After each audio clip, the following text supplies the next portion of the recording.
আজকের এই বেবি ফ্রকটি আমি 6 মাস থেকে 1.5 বছরের বেবিদের জন্য তৈরি করেছি। এটি আমি টুকরো কাপড় দিয়ে তৈরি করেছি।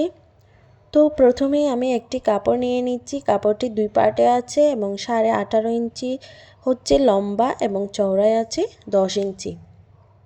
এখন আমি কাপড়টিকে 4 ভাঁজে ভাঁজ করে নিচ্ছি। এখন আমি কাঁধের মাপ নিব হচ্ছে 3 ইঞ্চি এবং বগলের মাপ নিব 5 ইঞ্চি। এখন এভাবে কোনা করে 1 ইঞ্চিতে মার্কিং করে এরপরে এটাকে রাউন্ড করে শেপ করে দেব। এখন আমি কাট করে নেব। এটি খুবই ইজি, যারা নতুন আছেন একদমই সেলাই কাজ পারেন না তাদের জন্য খুবই ইজি হবে।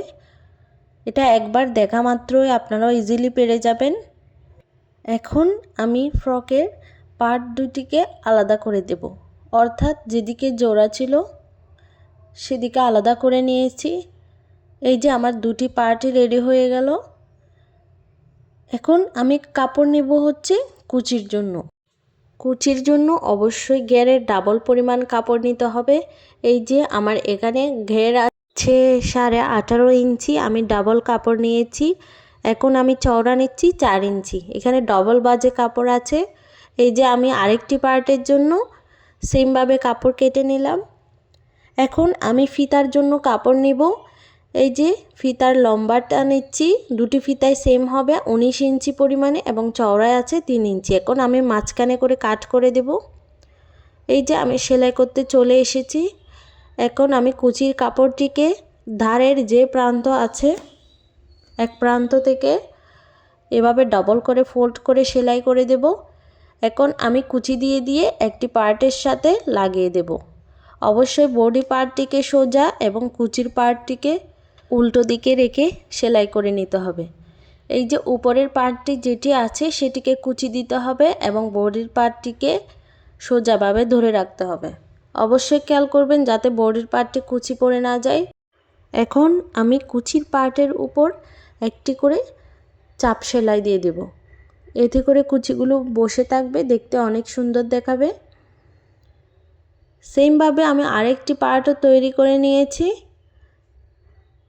এখন আমি হচ্ছে পাইপিং লাগিয়ে নেব। তার জন্য বডির পার্টটিকে উল্টো পাশে এবং পাইপিংয়ের কাপড়টিকে উল্টো পাশে ধরে এভাবে করে সেলাই করে দিতে হবে। পাইপিংয়ের কাপড় অবশ্যই কোনাকুনি করে কাটবেন, সোজা করে কাটা যাবে না। এখন আমি কাপড়টিকে সোজা পাশে এনে এভাবে করে ফোল্ড করে দিয়ে তারপরে সেলাই করে দেব। এই কাজটি অবশ্যই ধীরে সুস্থে করতে হবে, টানাটানি করলে দেখতে কিন্তু বাজে দেখাবে। এই জিনিসটা মাথায় রাখবেন। এরপরে সেমভাবে আমি আরও একটি পাইপিং নিয়ে এভাবে করে হচ্ছে সেলাই করে দিচ্ছি। পাইপিংয়ের কাপড়টি আপনি চওড়ায় 1.5 ইঞ্চি পরিমাণ নেবেন,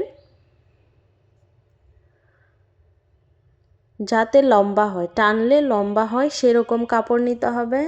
সোজাসুজি কাপড় কখনোই নেওয়া যাবে না, এতে কখনোই ফিনিশিং ভালো আসবে না। এখন আমি এই যে উপরের যে গলার সাইডটি আছে সেটিকে ডাবল ফোল্ড করে এভাবে করে সেলাই করে দিচ্ছি। সেমভাবে আমি আরও এক অংশ সেলাই করে নিলাম। এই যে এখন আমি ফিতা তৈরি করে নিচ্ছি। ফিতাটা আমি কাঁধের দুই পাশে দুটি ফিতা লাগাবো।